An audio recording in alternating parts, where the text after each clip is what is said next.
Good morning everybody and welcome back for another edition of my training diaries. You may be able to see we are back down on Exmoor and we have a lot of fun ahead of us.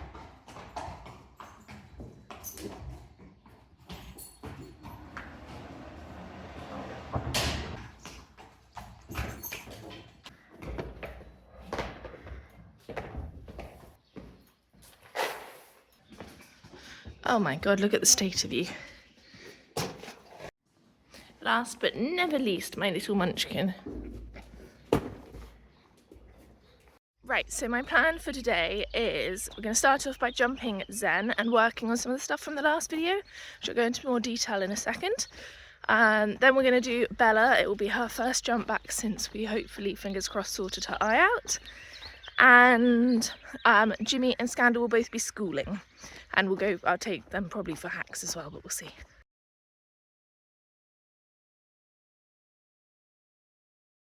Okay, so my neighbours are going to think I'm nuts, but I wanted to show you the twist I'm going to be talking about in this video. This exercise is set up to basically try and teach Zen not to switch behind over the jump from left to right, and to teach him to be ready to turn left, land on whichever leg I'm going to turn him on. There's a caveat from me, which is that I have a twist that makes it worse, so bear with me. I go like that. That was quite an exaggeration, but what that basically means is all my weight goes in my left stirrup, and as a result also I lighten the right seat bone and I lighten through the right, which means there's actually room for his hind. There's both room and it kind of pushes his hind to twist underneath me. So if A, I can start correcting the habit for him, and B, try and work on my own position, we might get somewhere where he's no longer flipping behind over the jumps, and that's the goal.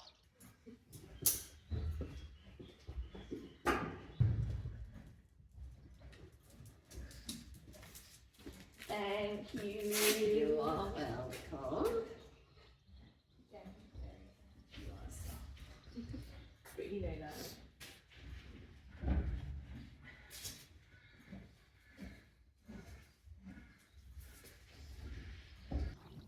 Now this is a very simple exercise where you basically have a jump set up on a figure of 8. And over the jump, I can pick which direction I want to turn in on landing. And the idea is Zen eventually picks up on my cue, my position over the jump, and lands correctly on the correct lead for the direction we're going to turn in.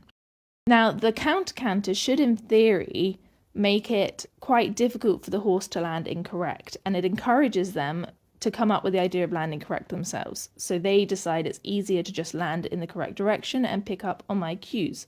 But Zen is brilliant at canter. So I ended up having to make it quite a lot more difficult for him, especially on this rein, by making the circle much smaller. And that, as you'll see, works perfectly. And he says, oh, fine, I'll land correctly on the right lead. And it became apparent quite quickly that Zen didn't really understand, or certainly didn't respond well to my positional cues over the jumps. And that could partly be a me problem. But also, I think it just reflects a slight misunderstanding and a gap in his education. So I kind of forgot a bit, put on hold, worrying about him landing crossed behind, which he did just there. And I just focused on him landing on the correct lead in general and headed for the right direction. And it took a surprising amount of time to start teaching him this. He became better and better, as you'll see, at correcting himself if he landed wrong. So this next jump, he changes to the left lead and he got better at that. But getting him to change from one lead to the other and change directions continued to be quite tricky for him. And eventually he starts to get the hang. So here he changes onto the correct lead very nicely. And I'm not so worried about him staying straight after the jump or the stride we get. I'm just focusing on the leads. And then he starts to get the idea and he says, oh, you want me to change leads with your position. And there he did it really beautifully and really nicely. I haven't been able to address yet in this session the fact that he lands disunited when he goes from right lead to left lead. But the key thing is that we've now started to develop an understanding that when we change direction, he needs to change lead. And here he does it really nicely back to the right. So that was a really good development to sort of get in our session. And throughout the session, I wasn't terribly fussed about striding. As you'll see here, he comes in a bit deep, and I stopped worrying about him going straight and through the cones on landing. In fact, I removed them completely because that kind of no longer became a priority. I didn't want to add that extra restriction and parameter. But there you see he's still crossing behind, and I just wanted to see if I could work on it. Now, I thought originally that a chevron on the right side of the jump might discourage him from twisting his quarters to the right and therefore landing disunited. But it wasn't quite working. And my mum said very cleverly, why not put the chevron on the left? Because that will encourage him to lift the left hind higher and bring it through. And look at that. Perfect. So that's quite an interesting little trick and tip that we will keep playing with and see basically if it continues working, because I think it's going to be something very useful potentially. I had a really interesting time with Bella at a clinic with Sofia Valencia over last weekend. And one of the key takeaways was this idea of making it the horse's idea. I mean, everyone knows that's a good thing, but it really was, I was reminded that to make the horse's idea of like how to manage their own feet and their bodies. So for Bella, we were doing fine changes, in a really cool working equitation exercise where basically she comes up with the idea of doing a correct change. I'll put in some video. And it just kind of, I was thinking about that when I started this exercise. I was thinking of this exercise because it's kind of their idea to land correct and the rider's just facilitating it. The other very exciting thing was I actually got my first clean changes with Bella, which was epic. Like, I didn't expect that to happen for a couple of years, honestly. Okay, so slightly different plan for Bella, who has a tendency to cut in on her turns and fall around them. So what we're doing instead is jumping on the centre line, and then you come towards these two cones at the end, and you can either go through the middle, or I can yield her to the outside one of the bend.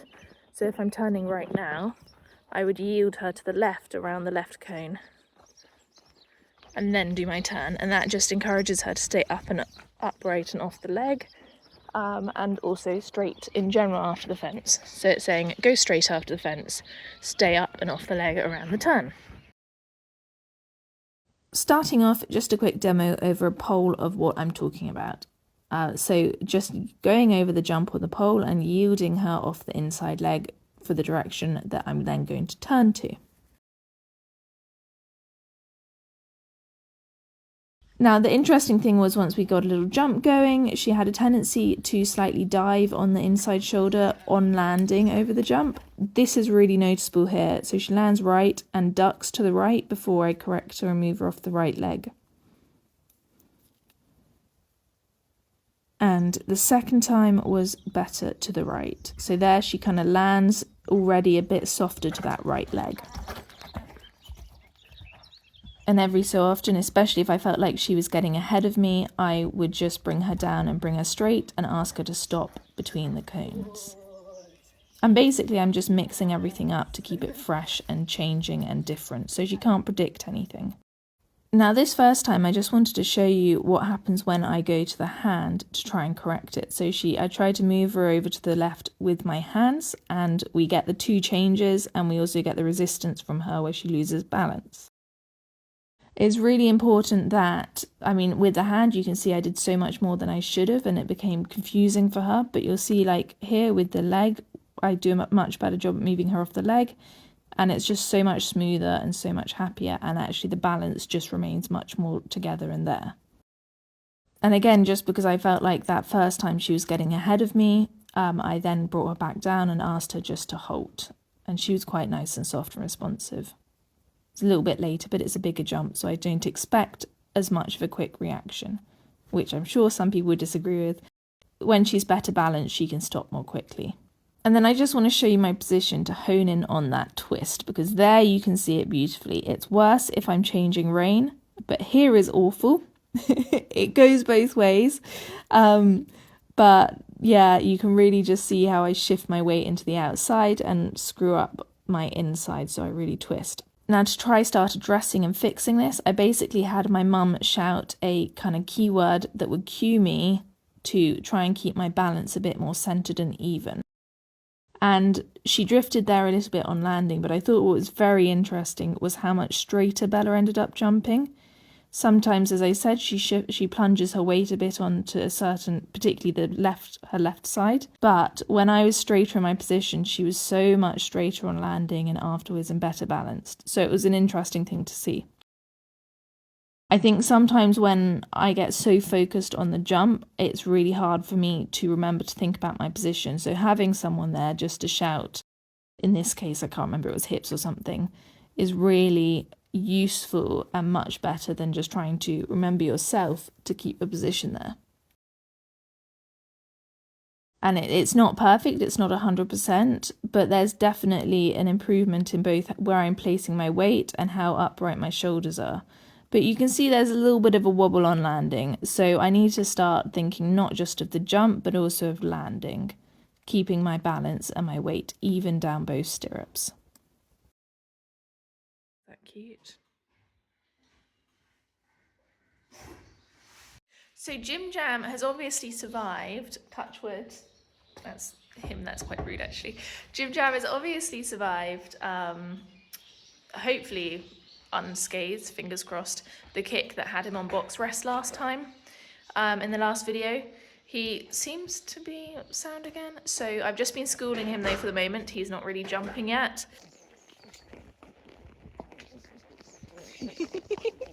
Oh, he dropped it! Oh. But you can have another.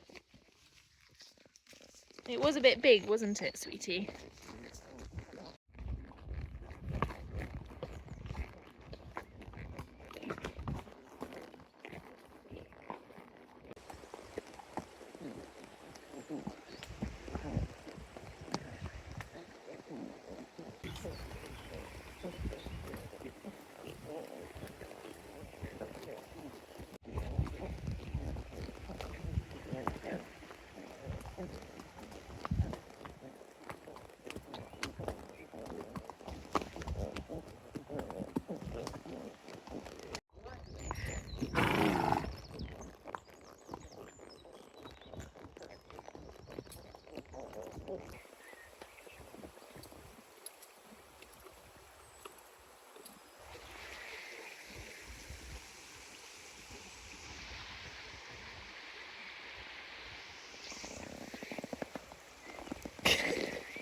So horrid. Not supposed to be.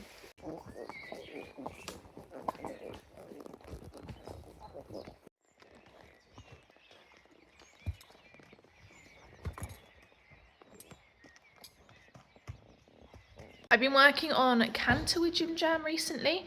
A good long time ago I showed you kind of developing and teaching him how to do transitions properly. And now I'm sort of teaching him how to balance himself in the canter and soften and stretch a little bit more over his top line, because it's all really quite tricky for him still. So it won't necessarily be pretty. It's easy to show you just the pretty stuff, but also I think it's important to show the less pretty, slightly difficult patches.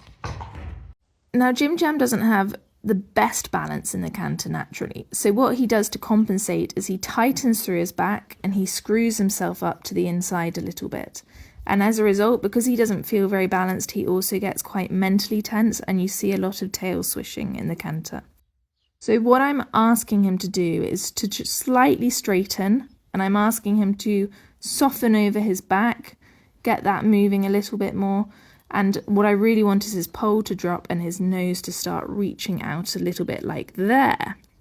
And as soon as he does that, as soon as he starts to show an improvement in that direction, I immediately praise him and let him come back to walk. Because for a horse like Jimmy, who's very timid with the contact, it's really important that any tiny try is immediately praised and that I'm not pushing him to do more and more and more. And you can see there's some not very pretty, slightly hairy moments, and I just need to quietly persist and sit with him until he finds his own balance and straightens a little bit and just softens. And the changes are so small. But if I just keep doing short, tiny sessions, this session was very short, he gradually, like there, you just get these tiny bits where he softens, and over time it will build up into a much bigger picture where he can balance himself naturally for much longer, and where I have a horse that's reaching more into the contact, softer over the back, and happier mentally. And you see now the tail swishing's barely there. And that was a really nice takeaway from this session. See there, he just starts reaching a bit more there, and I tell him he's wonderful and stop. And this transition was so soft, and then we got a really nice little reach, tiny reach into the rein, and that was the point where I stopped the session, because for me that was a big change, and it might not look like much, but I know it's going to build up into a good picture in the future.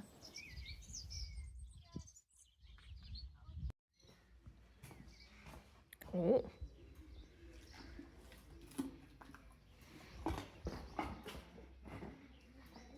Oh.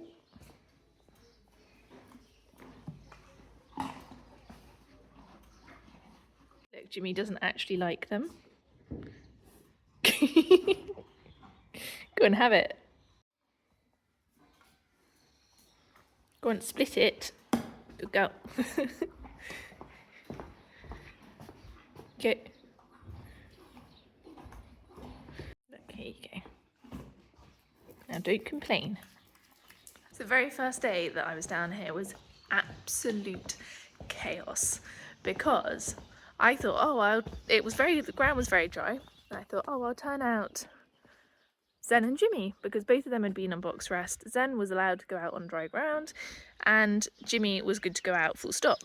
So I was like, oh, hang on a second, let me turn you around. I was like, oh, okay, perfect. I'll put Jimmy in our little concrete pen, and Zen can go in the chute, because he's allowed out on little patches of ground. And this is the chute up here. So anyway, I turn out Jimmy in this pen with the gate shut. Bella's in the field, Zen's up top. Jimmy decides he's going to jump this gate. It was shut, but he was going to jump this gate. Didn't quite make the height, so he gave it a good wallop into the field with Bella. I was absolutely horrified because I watched the whole thing. At which point I went in afterwards and I was like, okay, well, they're happy. They're just eating. I'm going to leave them be, and Zen can stay up in the chute. I go in to muck out the stables, and everything seems fine. I think, oh, I'll just go back out and check on the horses. And I'd come out and I find all three of the horses out in this field together. And Zen had gone and jumped that. And I can only assume he'd cleared it because there was no mark anywhere and no sign of damage. But I just came out, I'll show you the video, I came out to the three of them very happily out here eating grass. Hi, sweetie. So Scandal and I are getting ready for his next competition, which is literally next weekend. And that's going to be his first into A, so he's actually stepping up a level. And today we're just going to run through his test, and I think we'll do a little obstacle or two just to remind him what he's got to do and put on some finishing touches. Okay, so in this session, I'm going to show you a couple of movements from the test that I repeated several times and talk you through the changes we made and the improvements we made. Now, this is a leg yield zigzag from centerline to B and then back to the centerline, which in a 20x40 is really quite tricky. And this leg yield initially was really nice, and as I get towards the track, I want to shift the flexion to more of a half pass type move. And then I want to get to the track and move very quickly back to the centre line. Now, the other thing is I got to not turn too early like I did there, because there I didn't get to the centre line. And then you can see that the rhythm's a bit too quick, the shoulders are too leading, I was late to switch the flexion, and then I was late coming off the track back to the centre line. This time it was a little bit better. I came much more onto the centre line there. You can see you got to turn surprisingly late, The leg yield again is nice there. I got better control of the shoulder, but I lose it at the end and I'm late changing the flexion to the other direction and then coming off the track. Also, the shoulder initially coming this way was not leading. It was a bit stuck coming to the left. This was better, quite a nice little leg yield here. You see I start changing the flexion there, hit the track and move back off quite quickly. And again, the shoulder's slightly better, it's slightly more leading, and that was the best one. On to the extensions, which is something Scandal finds really tricky, and he quickens and tends to not get a huge amount of difference shown. Now the collection's really important to the extension, so with a slightly more collected initial trot, I get a bit more of a stride, and then it's again improved here, and we start to get more shoulder action. But it's a really difficult thing to work on with him, something that's longer term. Now this is a really tricky movement where you go from E and you move to the 3/4 line before doing a quarters in circle to the right. But there you can see I completely lost his balance and completely fluffed it. Now this is supposed to be a precursor to a pirouette, so what I need to do is bring in more back than I have there into more collection. And I need to watch really carefully that I keep him off the inside shoulder and keep those quarters nicely balanced and in. Here you can see we're slightly too on the inside shoulder there. I want to see him really bring that outside hind more sat and under. Whereas this time I feel our balance is a little bit better. And you can see we're more collected, we're more balanced, and I keep control of the quarters better. So anyway, not a huge amount of info there, just some little details we're working on with those movements. And it's a quite tricky test, I have to say.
What are you up to?